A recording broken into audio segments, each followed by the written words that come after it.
Welcome back, movie lovers. I am Josh. And I am Chris. And with our powers combined, we are Garner Brothers movie lovers. We sure are. Before we get started, you actually have to hit the like button because the sacred timeline dictates that you must. If you don't hit it, the TVA will come. Yeah, so if you don't want to prune be you. pruned, then I guess you better do it. So Loki picks up in the middle of Endgame, and he picks up the Tesseract, and then he vanishes away into his spin-off movie or TV show. And he's up to his old shenanigans again, including being D.B. Cooper and stealing money from people. And then the TVA, the Time Variance Authority, catches up to him. By the way, this is going to be spoiler. We might do a little section at the beginning, spoiler-free, but we're talking about the whole series here. We're just gonna, It's hard to talk about anything without talking about everything. yeah, we're just gonna do it. Anyway, the TVA catches up to him and charges him with breaking the sacred timeline. And normally they prune these guys, which means they destroy them. Basically, just they poke them with a stick and they vaporize into nothingness. But he's able to snake his way and with his Loki ways into becoming an analyst for one of the TVA's best investigators. And I think that's a pretty good introduction to what the series is all about. Director is Kate Herron. She's only ever done TV show stuff. She directed one episode of Daybreak and some other Netflix shows. So this is kind of this is a big deal for her. Actors, we got Tom Hiddleston and Sophia DiMartino, Owen Wilson, and oh boy. Man, I'm trying to say this without making fun of how crazy this name is. It's not crazy in Africa. Is that Gugu? Is that how you say that? I have no idea. Mbatha Raw. Maybe we just end it with Owen Wilson. Yep, there's only 3 people in this movie. The soundtrack was pretty forgettable, I guess. I noticed it a few times in the show, but I'm sorry to say, even as somebody who's like super into film music, I didn't actually notice it very much, which a lot of people will say is like the hallmark of a good score. Boo. Doesn't draw attention to itself, but I'm not No sure that's the case. I'm always about those moments that like those out-of-body experiences in theaters where everything lines up, the music and the characters, everything just right, and you just forget you're watching a movie and you're just sucked into it. Doesn't happen without the soundtrack. That's right. Can you imagine that portal scene with music that didn't draw attention to itself?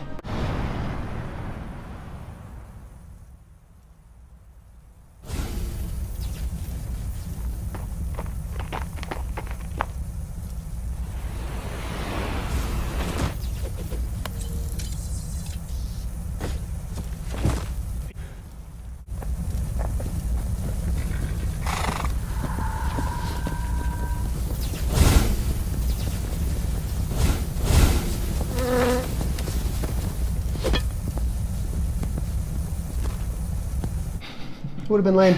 But we're just going to jump right into the spoilers. I guess maybe I'll say right off the bat, I think I liked this more than you did, but I did like it. I would give it a good rating on our good, fine, bad rating. What would you give it? I think it's fine. Man, I don't know what else to say about that. I really liked Owen Wilson. He was really good in this show. He's likable. He's always likable. I mean, sometimes in a dislikable way, but he's always watchable. Sophia DiMartino, I thought did really well as well. Yeah, and I'm she looking was forward good. to seeing her in the future of the MCU. There's also Mbatha Raw. She was also good, and she's going to be a pretty important person, I think, in the future of the MCU as well. Who is she? I don't even know what character you're talking about. It's the lady who's like the head of the TVA. Okay. In the comic books, okay. that character is King's girlfriend. She'll be back. I did not know that. Okay. Spoilers! Unless you wanted to give some non-spoilery feelings about the movie.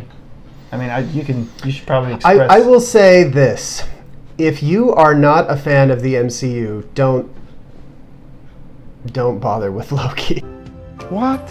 I mean, it's not gonna change anyone's mind. It's pretty out there. It's one of those space stories like the Thor movies or like the Guardians of the Galaxy. So it's way out there. There's magic. Yeah. And the weirdest thing you can imagine from the MCU movies, this has probably got as weird as stuff. Yeah. Did you know that there was a frog, Thor, in that movie for a second? There's a comic book character called Throg. And they threw a little cameo in there. I did not notice. They're panning underground, and there's a jar. First you see Mjolnir. Oh, and yeah. then you see a jar with a frog in there, and people have screenshotted that, and it is a frog dressed up in a Thor costume. It's the Throg. famed Throg from the comics. Yeah, so it's a weird one. I will say, as much as I said that this TV show was just fine for me, it does have some intriguing philosophical questions to ask about free will, fate, destiny, possibilities. It's usually the sign of a well-made film or television show when you talk about it a lot after you watch it. And my wife and I had a long conversation on some of the philosophical issues that are brought up by this TV show. And so kudos to them for taking some really heady issues and wrapping them up in a really weird space story. So it was interesting when we first talked about this. The way I felt about it was kind of in direct opposition of the way you felt about it, and for the same reasons. It was really weird. It was like, you were like, I don't like it because of this. And I was like, well, I liked it because of that. So this will be an interesting one. I really liked it. I feel like WandaVision and Falcon and the Winter Soldier, they started really strong and then fizzled out and kind of left me unsatisfied. And I think this one was in reverse. By the end of the 4th episode, I was all in, and it just gets better from there. Yeah. The first episode, I was willing to give it a pass. I thought, I'll watch another one. I didn't feel like I had any kind of opinion on the series at that point. But then I felt the same way after the 2nd episode, and then I felt the same way after the 3rd episode. Finally, I think the 4th episode was the turning point for me, and I thought, yeah, this is good. I liked that episode, but the way it ended was just okay for me again, so I didn't love it. It was fine. So, something I've seen online, they felt like the finale just wasn't grand enough. They were waiting for that big moment, and the conversation, the very long conversation with Kang the Conqueror, didn't give that to him. No, it did not. But in fact, I literally fell asleep during that conversation. Oh, I loved it. I thought it was a riveting conversation. It might have been. I was just really tired. I would say that they gave us that huge, epic ending. It just happened in the 5th episode, not the 6th one. Holy cow, that moment when classic Loki is just like creating this ginormous to scale Asgard and distracting the giant smoke monster, which I must also say, I've always been very unimpressed with smoke monsters. This one was pretty cool. And I guess it was a little more than a smoke monster. I guess it kind of had head and sometimes it had legs, but it was big. It was certainly big and epic, and the giant mirage that he created was super impressive. And one thing that I felt was missing from Falcon and the Winter Soldier and from WandaVision was a major impact on the overall storyline of the MCU. I was, getting ready for the next phase, and I sat down and watched WandaVision. When it was over, I was like, okay, there's a white Vision now, I guess, and I guess she's been called the Scarlet Witch for the first time, so that's a thing. It'll be more interesting, I think, to see what they do with her character in future MCU movies. Like, how did the events of the television show affect her character? Because they could take her in a lot of directions. If they just have her be the same character she was before the show, then sure, that's not great. But she could go on and be a bad guy for a while, and I would believe it. That would be crazy. And I've heard theories about that, but that will never come true. But if she became the main villain of the next phase, that would be incredible, and it will never happen. And I felt like I didn't I didn't feel like that itch was scratched at the end of Falcon and the Winter Soldier, and by the end of this one I was like, okay, I'm starting to get a glimpse of what we might be seeing in this phase of the MCU, who they're up against, and what, I don't know, it just felt like it was starting, finally, for me. You said the exact opposite thing to me. You said, when I talked to you about it the first time, you said that when it was over, you felt like it didn't have any impact on the whole thing, and I thought, wow, I liked it because I thought it did. Well, so a lot of people have talked about the multiple timelines thing at the end of Loki and how this introduces the idea of multiple timelines. I don't think it did introduce that. I thought that idea was introduced with Endgame, certainly, maybe beginning with Doctor Strange. And I just assumed that a multiverse was what we were already dealing with until the TVA came in with this show and claimed that there's one sacred timeline and it always has to be that. And I don't think that that's terribly consistent with where we've been in the MCU. And this is my biggest problem with the Loki show. Because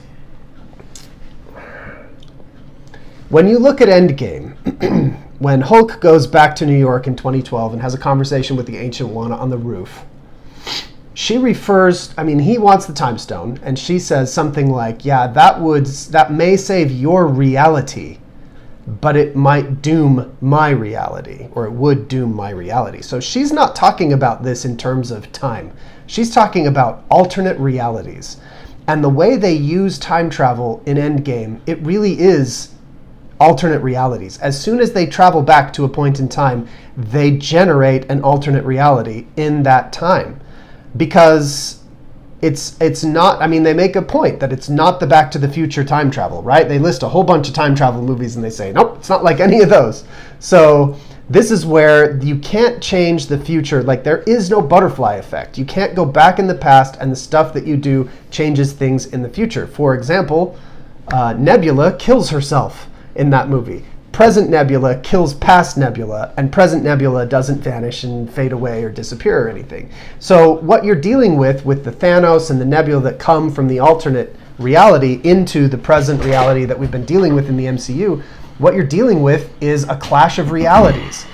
And to me, that just felt like, okay, so when we go back and we get this stone from this reality and this reality and this reality, we have to go back into those same realities then and give them the stones back so that they don't diverge. So that idea of them not diverging or creating a divergence in the timeline does fit with the Loki stuff, but the Loki show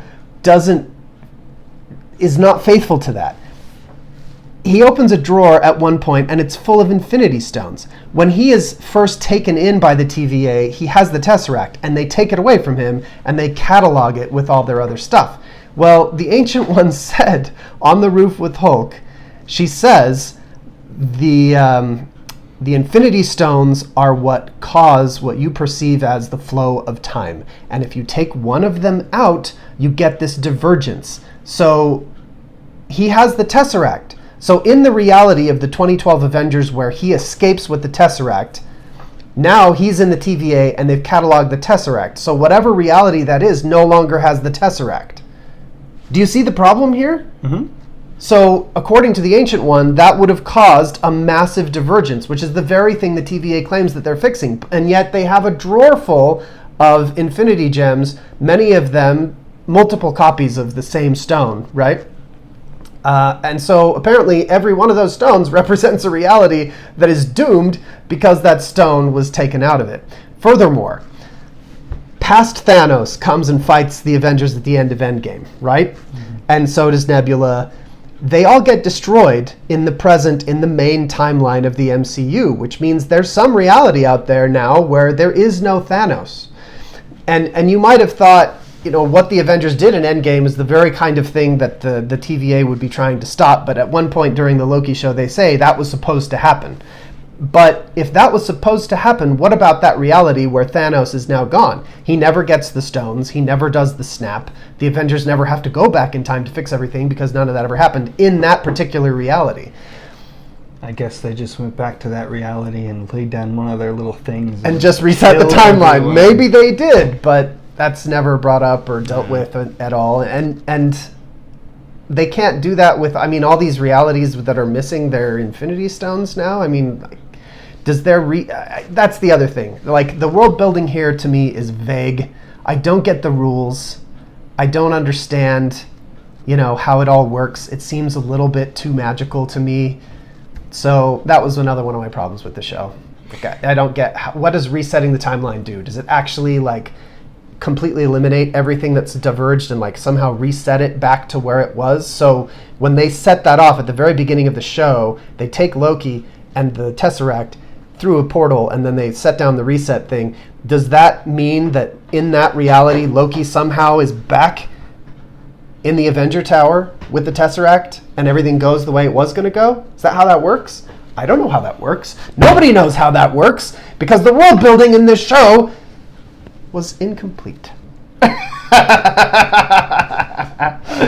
I'm done talking about that. That may seem like a really nitpicky thing, but to me, it just contradicted what we already had set up from the MCU. So in the MCU, I already thought that there were multiple timelines. And at the end of this show, everybody's like, ooh, now there are multiple timelines. And I'm like, well, then what did the show accomplish? Like, I thought that was the case already. And then we had the show. What it accomplishes is it brings Kang into things, and now maybe multiple evil Kangs.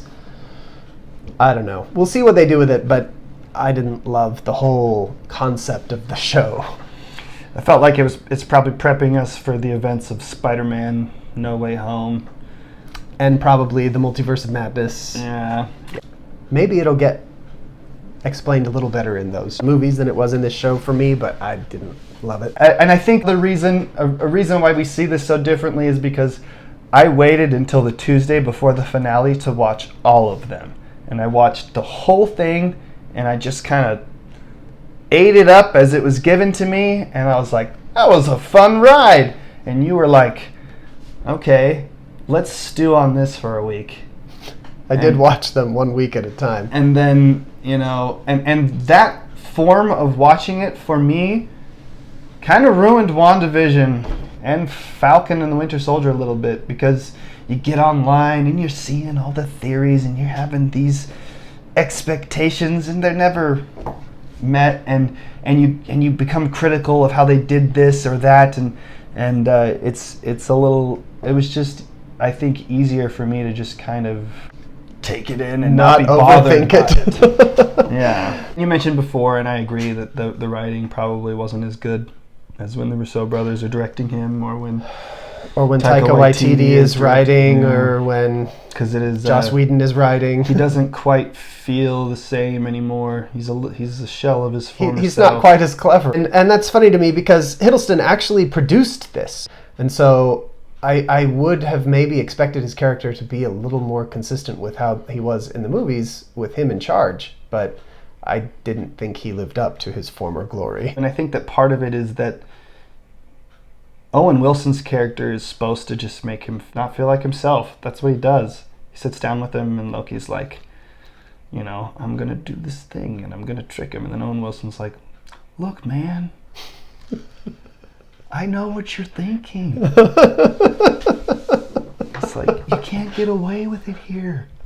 And then they, this dude who's just like this pencil-pushing TVA agent just makes the glorious Loki feel like nothing. And maybe that's why he doesn't feel quite the same. And there's moments when he tries to do that again, and then Owen Wilson's like, yeah, he's lying, just ignore what he's saying and move on. And if Loki starts to act out, he just puts him in a time loop of getting kicked in the nuts over and over again. And another thing we mentioned that is, not something that I thought anyone else would notice, and something that doesn't matter at all. Loki's really flipping those gorgeous locks of hair a lot in this movie. He does the hair toss 10,000 times. Oh my gosh. And it's not just because of the time loop situation where he gets hit in the nuts and he falls down. Although he does do it in every one of those. He does it throughout the series in every episode several times, and it is weird. It's like Black Widow's posing. Yeah, it is. That was such an awesome... Anyway, we're not doing that movie right now, but That was a funny joke. Well, thanks for watching, everybody. If you enjoyed our video and forgot to like it earlier, feel free to do so now so that the TVA doesn't come in and prune you. Hit the subscribe button and the bell icon if you want to receive notifications and see our videos in the future. Until next time, we love you 3000. Bye.